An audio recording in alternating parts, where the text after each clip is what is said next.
जंग के इलाके शाह सादिक निनंग बुखारी और चाह अरबिया वाला के रिहायशियों को पुल शाह सादिक निंग की खस्ता हाली के बायस सख्त मुश्किलात का सामना करना पड़ रहा है।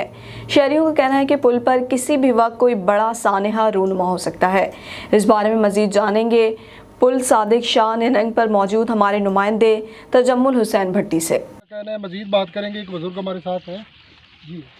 मैं पुल शाह सादिक निहंग पे खड़ा हूँ और ये मासूम बच्चों के साथ ये पुल की खस्ता हालत, जबकि आबादी हमारी यहाँ से शाह सादिक निहंग की तरफ 30 से 35 हज़ार और दूसरी साइड मौजा अरबिया वाला ये गांव जो है अरबिया वाला, इसकी 25 से 30 हज़ार आबादी है।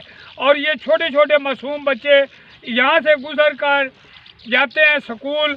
और ये पुल की हालत ये है कि हो सकता है अल्लाह ना करे कोई नागहानी वाक़या हो जाए, तो हम यहाँ पर बैठे हुए घर में दुआएं करते हैं, या अल्लाह हमारे बच्चे खैरियत से वापस आएँ।